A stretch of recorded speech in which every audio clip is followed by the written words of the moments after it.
So, good morning everyone. There's a bit of background. I got a message from Sarah a couple of weeks ago saying the person who was supposed to preach today was unable to come, so on his behalf or their behalf I apologise. I'm sure it would have been great. Apologies in advance for, this. I was quite fine with Sarah having sent me a message. I could have coped with that, but then Andre decided to call me, which is just the worst. Like, I had to use the phone in my speaking voice. But he apologised for such short notice, and I half-jokingly said it's fine, I usually just prepare the night before. So guess what I did? I just prepared the night before. Please don't tell him I said that, because he might ring me up 2 days before he needs someone. So, the good news is I did get a lot of time, like 2 weeks in the car driving to and from work to think about what I was going to say today. So it's not just a couple of hours preparation the night before. It might feel a little bit disjoint. There's two distinct sections, but you'll be fine. I'll be fine.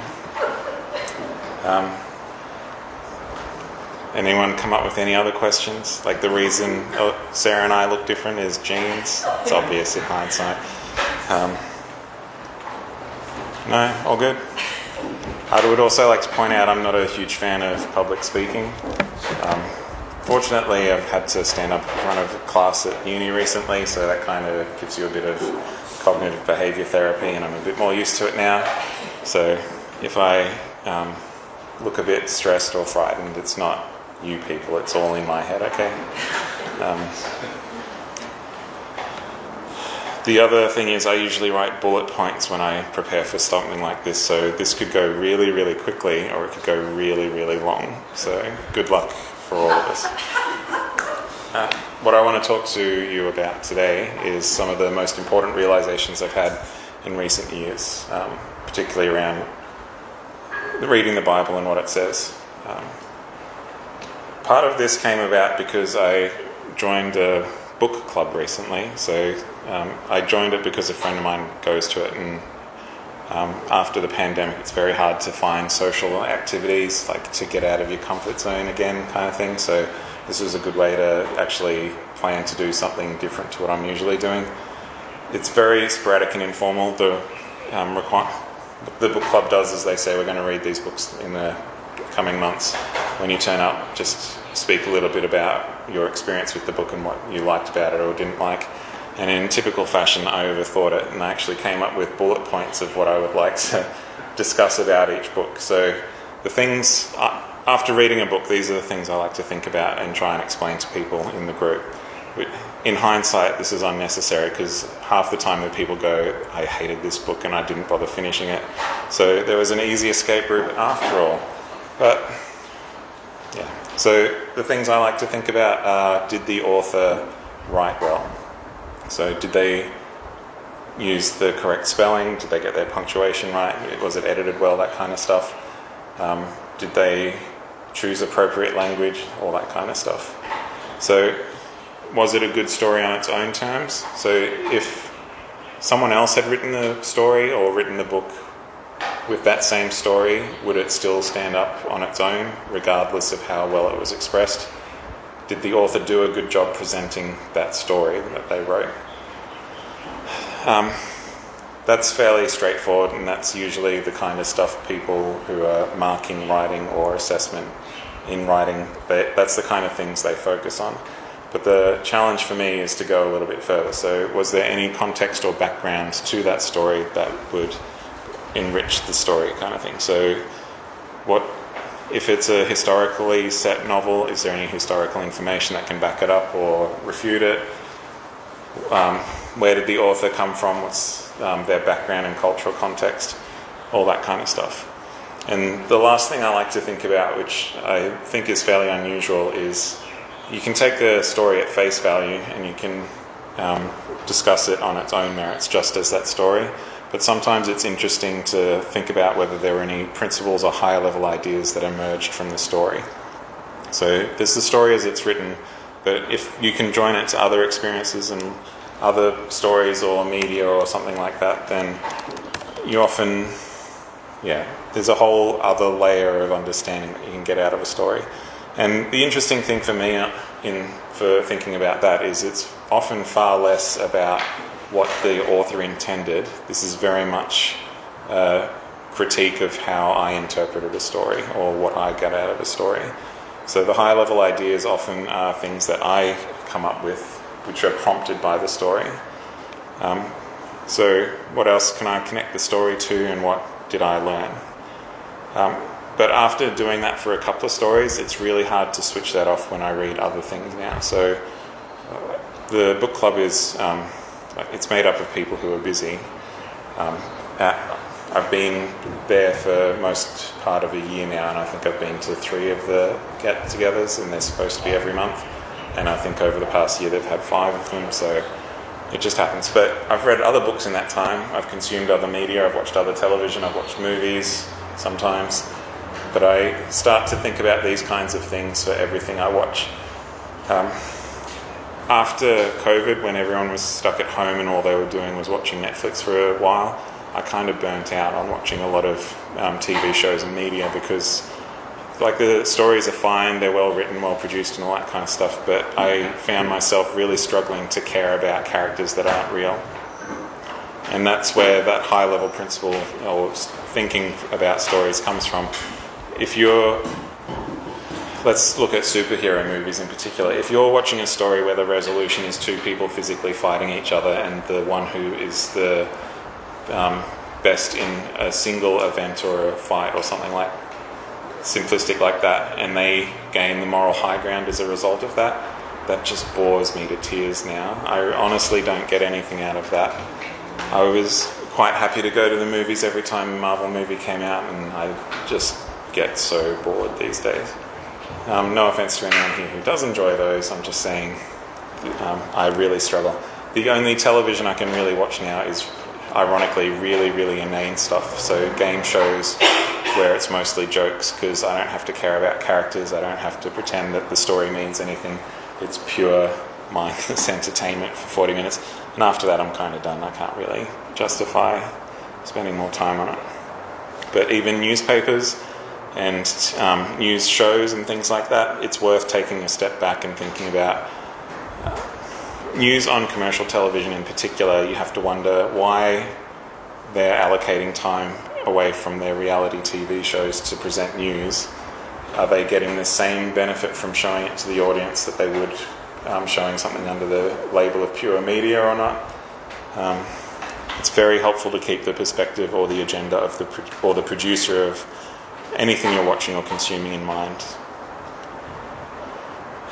Everything we consume and integrate becomes part of our reality, so it's very important to be mindful of what we're consuming, what we're reading, and that's something that I've been thinking about a lot in the past couple of years as a result of just going through this book club, which it's really hard to talk to anyone else in the book club about that, because they're like, I just didn't like the book and I couldn't finish it. So it's good to be able to vent about this in this situation, so thanks. The other thing that has happened recently is, not happened recently, but the other thing that has kind of pushed this home for me is I go to a Bible study group mostly every week. The last time I preached, most of the Bible study group came with me and supported me, which was great, but I gave them very little notice for this week, so be gentle. We do lots of different things at the BSG, but sometimes we read a book of the Bible. So previously we've read letters from the New Testament, the fairly short ones. You can get through a whole book in an hour if you read quickly, and then there's a big chunk of discussion afterwards. But we just spent a big chunk of this year going through Joshua, and it was a grind, I'm going to be honest. A lot of it is just genealogy. A lot of it is points on a map delineating areas for different tribes of Israel. And as someone trying to read that and see a bigger picture of God, it kind of gets lost in that kind of detail. The other thing is the way it's written is very much the inhabitants were bad, we're going to go in and wipe them out, amen kind of thing. So I found that really challenging, because I've got this preconception, in hindsight, I feel like I had this preconception that the Bible was written by people who had God behind them, holding their hand, inscribing the words, and dictating pretty much exactly what was written. And I was complaining, so I had an opportunity to catch up with an old friend of mine. So Sarah, I don't know if Sarah's told you this, but we grew up in PNG for a while. One of the families there, they were like my second family. Like, this guy was the closest thing I've had to a brother at the time, or any time really. But after PNG, I had seen him once in the past 30 plus years, and he just happened to be at a conference on the Gold Coast, and I said, can we catch up? And he said, yeah. So I went down and saw him for the first time in 30 years, and it was amazing because it was like those 30 years didn't happen. We could just carry on a conversation and talk about stuff very easily, which was gratifying. I've had similar experiences with other people, and it's like talking to a stranger. But the interesting part of the discussion, we didn't have much time, but he is now a pastor in the church.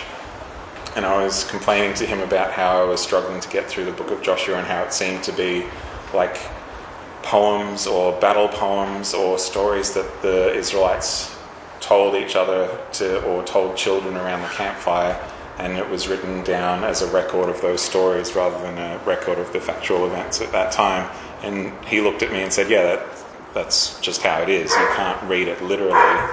The challenge is to understand, like you were saying before, there's a culture, there's a time, what you're reading is really the myths and legends of the Israel nation. They just happen to be about a nation that was in direct contact with God a lot of the time.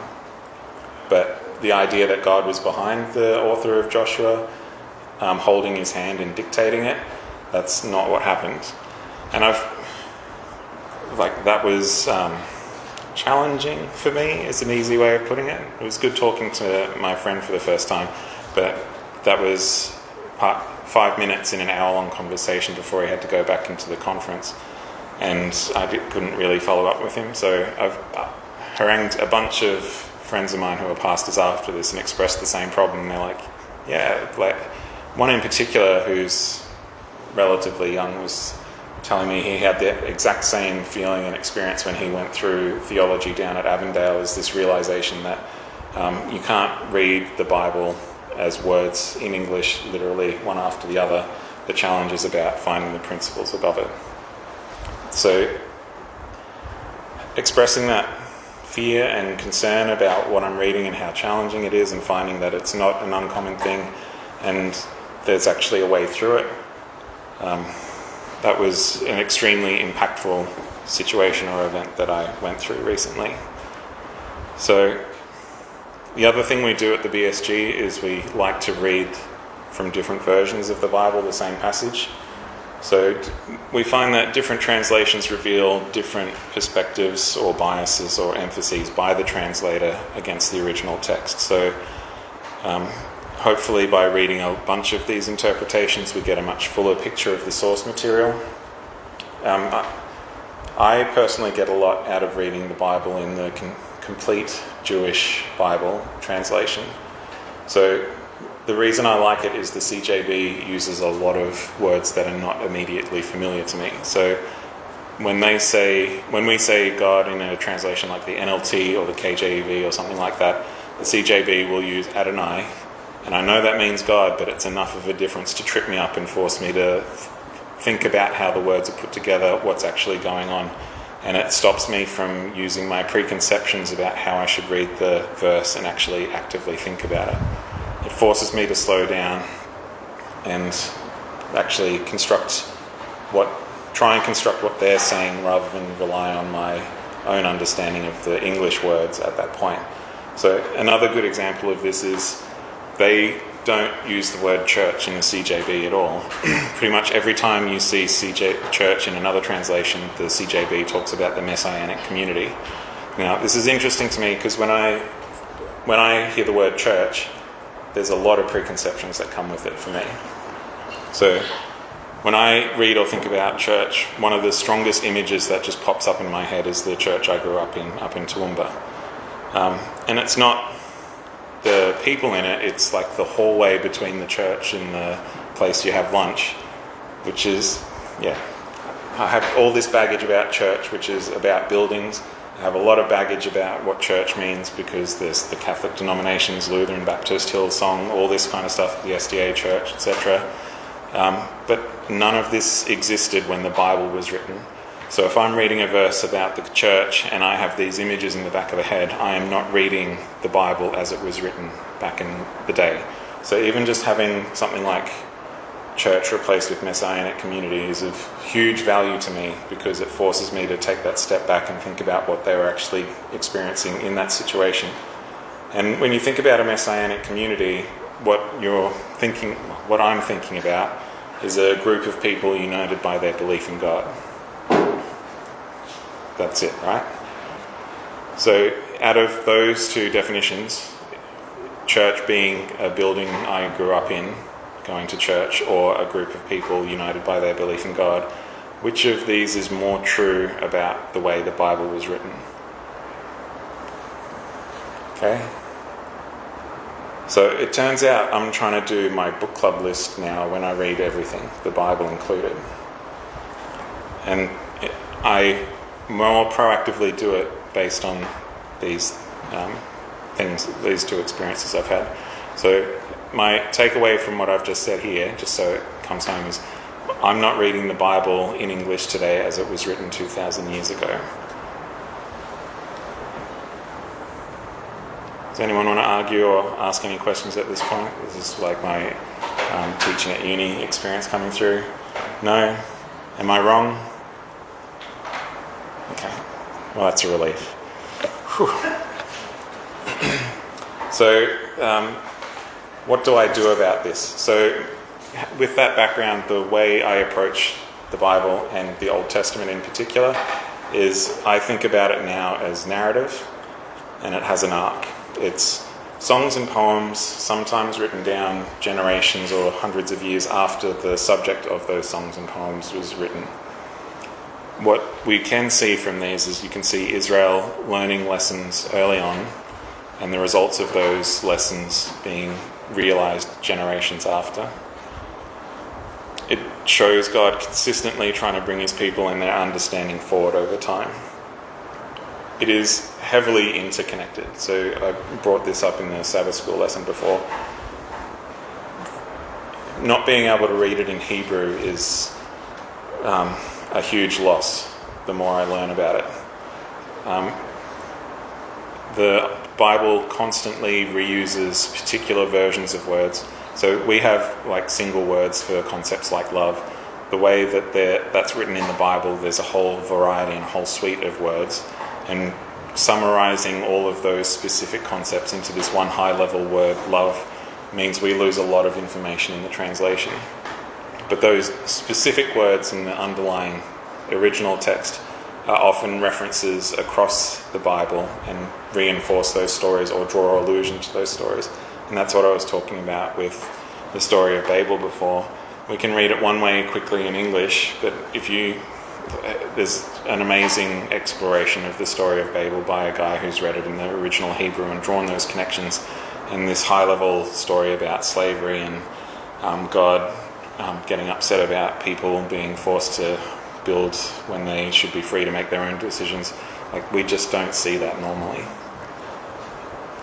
So my challenge now is I need to read and connect as much as possible of the Bible to get a fuller picture of God, rather than treat it as specific stories of God dealing with a universal situation all the time. We have to look at all the ways God dealt with people across the entire history in specific situations and use that to paint a picture of God rather than make an assumption about a specific part. It is stories in a different context though. Having said that, there is a massive temptation from having this approach. So the problem for me now is, how do I avoid dismissing what I feel is God dealing with people in a specific situation which no longer applies anymore? And what's the high-level principle or insight from that interaction that I can take on board or integrate into my understanding of God? Like the temptation to dismiss what I consider old-fashioned, like that's a real temptation. Like, how do I avoid just throwing everything out when it inconveniences me? So the challenge for me is I need to dig deeper and pray. Fortunately, this isn't just archaeology. Like, I don't have to convince anyone of this here, but we all believe that God is still alive and real and still involved in our lives. So we don't have to get it. The only source of our information about God, like the Bible is a good one, but it's not the only one. So we can be challenged in other ways. We can find that information and those principles and those stories in other places and integrate those as well. But we're definitely praying to a real God who is involved in our lives and loves us. So,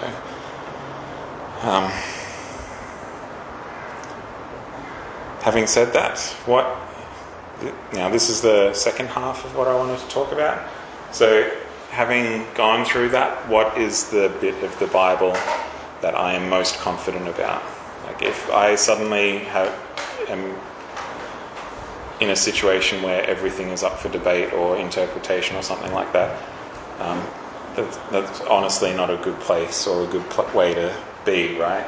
So out of all of this, what is the most straightforward and unambiguous thing I can build my understanding of God on? So it's obviously good to have a solid foundation to build this understanding on, right? So fortunately, the answer is in the Bible. So this is the interactive part of the sermon today. I would like someone to read a few verses from Matthew 22, verses 36. I have it in CJB in front of me if anyone wants to be challenged like that, but I also can't pronounce the words, so it would be nice if someone else could do it. One of you looks keen. Yeah, 22 verse 36. 36.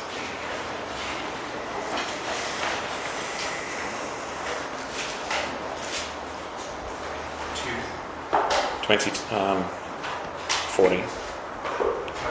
36 to 40. 36 to 40, okay.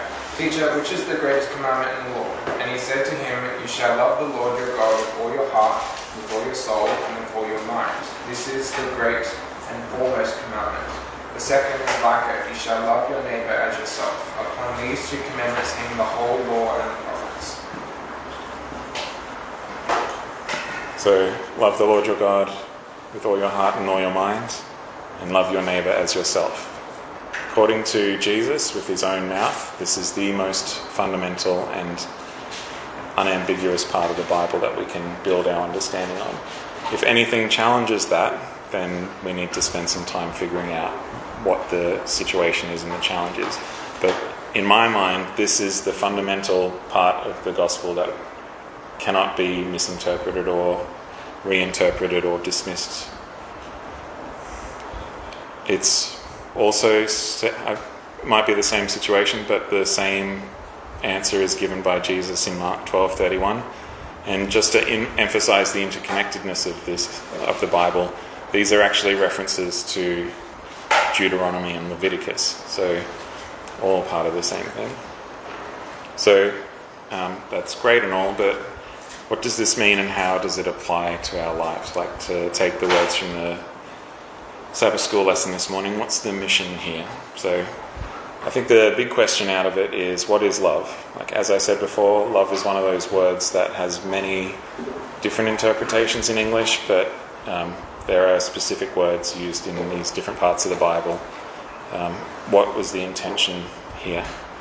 I don't know how, but I managed to stumble on a review of a book about studying art and morality and love, and it was talking a lot about love, but the way they described it was very eye-opening to me. So I'm going to read some sections of it here. So, decades into his long life, the poet Robert Graves defined love as a recognition of another person's integrity and truth in a way that makes both of you light up when you recognise the quality in the other. A generation later, the poetic playwright Tom Stoppard defined it as knowledge of each other, knowledge of self, the real him, the real her, in extremis, the mask slipped from the face. This unmasked fact is the antidote to the most dangerous fiction the Romans bequeathed to us, their model of love as a union between lover and beloved, a kind of fusion of selves with its connotation of mutual completion rather than mutual recognition of and rejoicing in the two parallel completenesses. I feel like I lost you a little bit with that second part there, but the important bit is, but this rings very true to me. So my observation about people in modern times is that people don't think love is real unless it is reciprocated. People don't think they can love someone unless the other person can love them back. In a lot of cases, it gets worse when they think that their love demands a response of love from another person. But when we look at how Jesus deals with the people around us and how he expresses love, that's not what he's talking about. What they're talking about, where we see that recognition of another person as an individual, that's what I want to do to love God, and that's how I want God to love me. I don't want to be diminished as an individual to be loved by God. I don't think God wants me to be less of an individual or have less independent thought or motivation or goals or anything to love him either. So this article continues. So they're talking about the Roman view of things. It mistakes the reality of the self for the only reality, taking one's own wishes, desires and longings as universal and presuming that the other shares those precisely. This negates the sovereign reality of the other, negating the possibility that a very different person might want something very different done unto them. The remedy for this malady of selfing is to remember that there are infinitely many kinds of beautiful lives, each with its singular longings for and visions of beauty, goodness and gladness. Still with me? Yeah. So this is how I feel about my friends. A lot of them are extremely different people to me. We have very different goals in life, but when they succeed at something, I'm happy. They can succeed at something I'm not good at. They can succeed at doing things I would think are impossible, but that doesn't take away from my happiness for them and their ability and what they're doing. Do I want to do that so I can share the experience with them? Well, I just said I was terrified of a lot of things that they are able to do easily or put the effort into and actually desire. That doesn't take away from me. It doesn't take away from my relationship with them. And to be honest, it possibly makes it a bit stronger. Some friends of ours, they recently went through a separation. Don't tell them I said this. But one of the reasons the husband in the relationship said he wanted to leave is you don't like the same music as me. And universally, everyone in the wife's social group is like, what? How can you equate taste in music with a loving relationship? Like, that's missing the point severely, right? My taste in music is quite broad and extreme.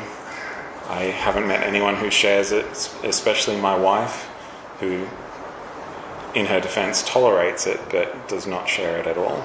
And I appreciate that so much.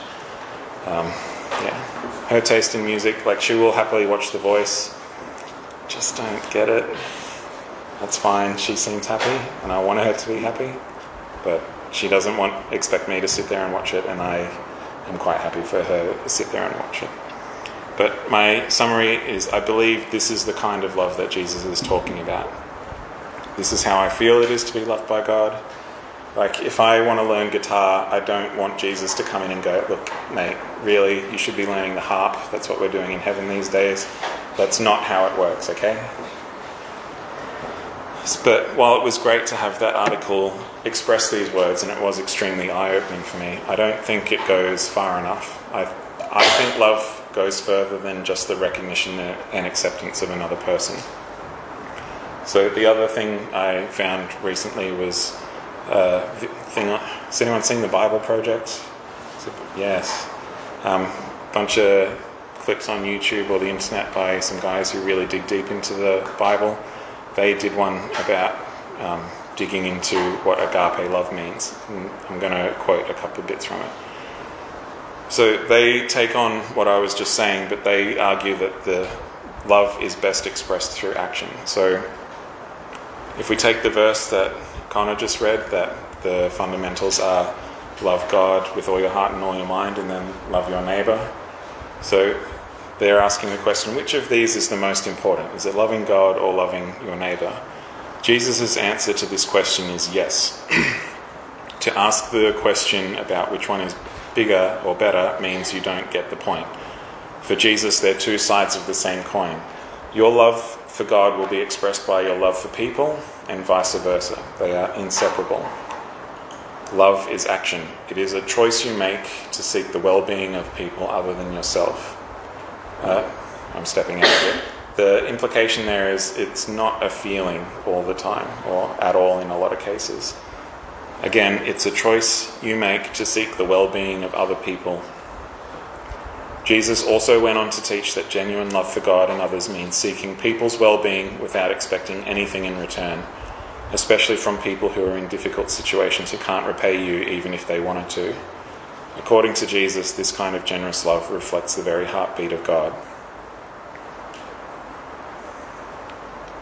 Anyone got any questions or comments at this point? No? So, I'm sure some of you sitting here are going, great, I've heard this before, big deal. So, what does this actually mean in practice? So, the reason we were in PNG when I was a kid is my dad ran the ADRA division up there for 5 or 6 years. So ADRA is the Adventist Development and Relief Agency. It is the arm of the church that is responsible for helping people get out of poverty or recover from natural disasters or something like that. It is not seen as a missionary or evangelical activity. It's very much about dealing with people with the immediate problems they have in their life and moving them past them. The example that Dad provided to me, I don't know if anyone else in the family got these same things, is that he was quite happy to go anywhere and talk to anyone and help them do anything, and that was unconditional.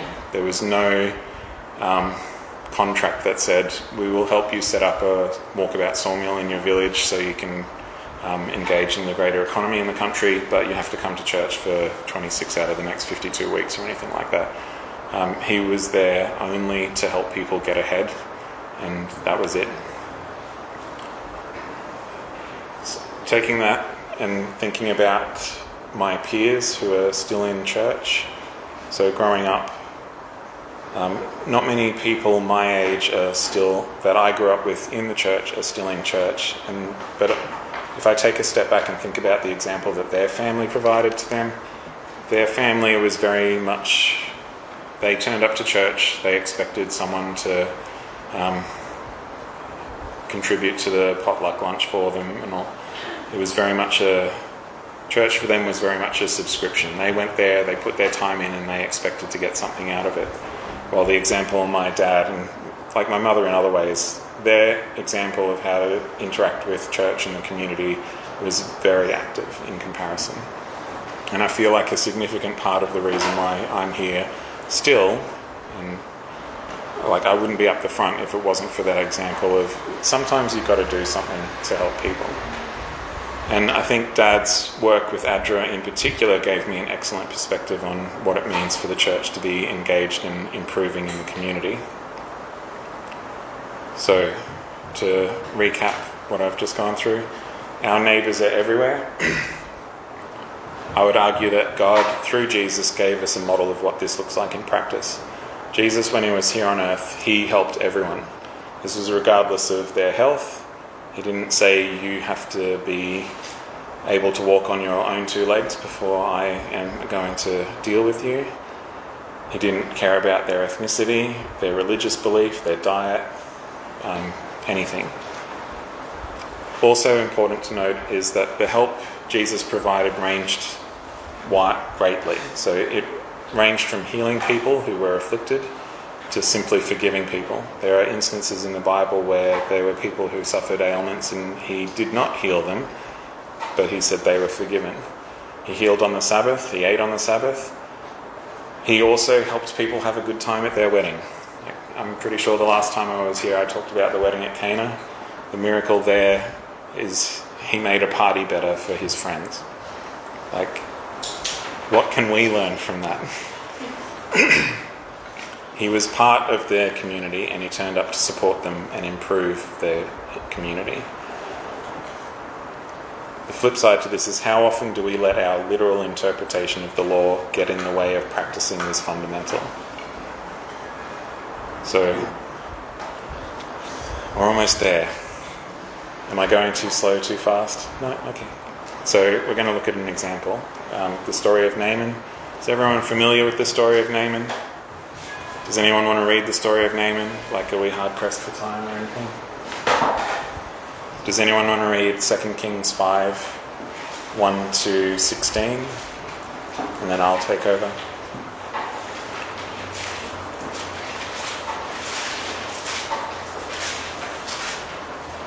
Now Naaman, captain of the host of the king of Syria, was a great man with his master and honourable, because by him the Lord had given deliverance unto Syria. He was also a mighty man of valour, but he was a leper. And the Syrians had gone out by companies and had brought away captive out of the land of Israel a little maid, and she waited on Naaman's wife. And she said unto her mistress, Would God my Lord were with the prophet that is in Samaria, for he would recover him of his leprosy. And one went in and told his Lord, saying, Thus and thus said the maid, This is of the land of Israel. That is of the land of Israel. And the king of Syria said, Go, and I will send a letter unto the king of Israel. And he departed and took with him 10 talents of silver and 6,000 pieces of gold and 10 changes of raiment. And he brought the letter to the king of Israel, saying, Now, when this letter is come unto thee, behold, I have therewith sent Naaman my servant to thee, that thou mayest recover him of his leprosy. And it came to pass, when the king of Israel had read the letter, that he rent his clothes and said, Am I God to kill and to make alive, that this man doth send unto me to recover a man of his leprosy? Wherefore consider, I pray you, and see how he seeketh to quarrel against me. And it was so, when Elisha the man of God had heard that the king of Israel had rent his clothes, that he sent to the king, saying, Wherefore hast thou rent thy clothes? Let him come now to me, and he shall know that there is a prophet in Israel. So Naaman came with his horses and with his chariot, and stood at the door of the house of Elisha.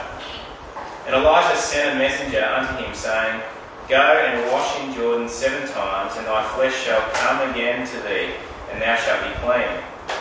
But Naaman was wroth, and went away, and said, Behold, I thought, he will surely come out to me, and stand and call on the name of the Lord his God, and strike his hand over the place, and recover the leper.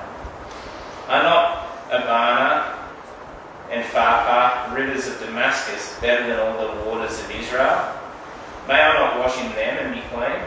So he turned and went away in a rage. And his servants came near and spake unto him, and said, My father, if the prophet had bid thee do some great thing, wouldest thou not have done it? How much rather then, when he saith to thee, Wash and be clean? Then went he down and dipped himself 7 times in the Jordan, according to the saying of the man of God. And his flesh came again like unto the flesh of a little child, and he was clean. And he returned to the man of God, he and all his company, and came and stood before him. And he said, Behold, now I know that there is no God in all the earth but in Israel. Now therefore, I pray thee, take a blessing of thy servant. But he said, As the Lord liveth, before whom I stand, I will receive none. And he urged him to take it, but he refused. So, there's so much in that story. Like, I've done a whole sermon on the story of Naaman before. It's a very... my takeaway from all that is this is an experience of someone who's searching for something, and God comes to them where they are, and they go from that place and become a new believer and are now a converted part of the Messianic community, right? So we are now at the point where Naaman is a newly minted Messianic community member, and this is what he says next. So then Naaman said, All right, but please allow me to load 2 of my mules with earth from this place, and I will take them home with me.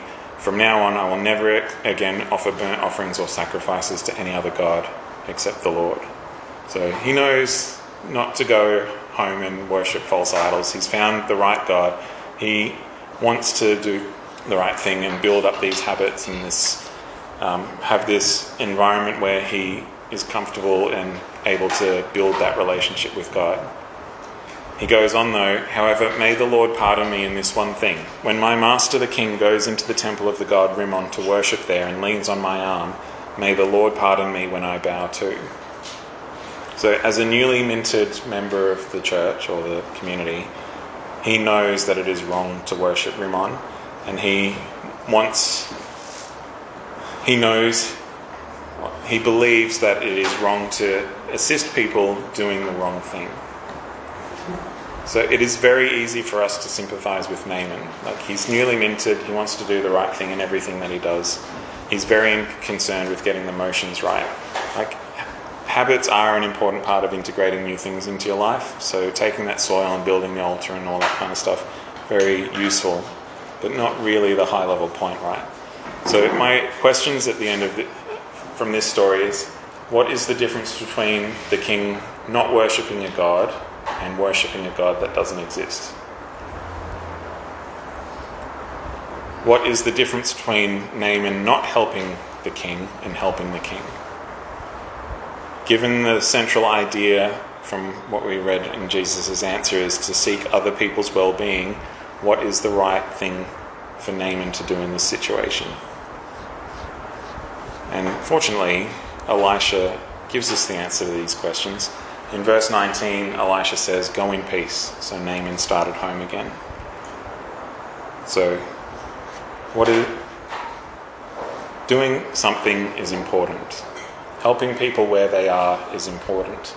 We can be too focused on getting people into pews that we don't see their more immediate need. If people need to hear the good news, then definitely tell them the good news, but don't ignore someone and make your help conditional on their receptiveness to what you think they should do. Just like reading the Bible, the more you learn about someone else, the more help you will be to that person where they are.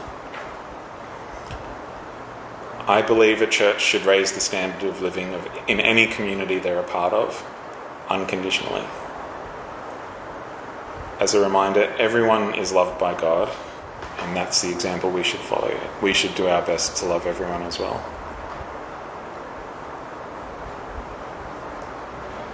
Okay, I have a PS though. So my question is there a limit on the help you provide?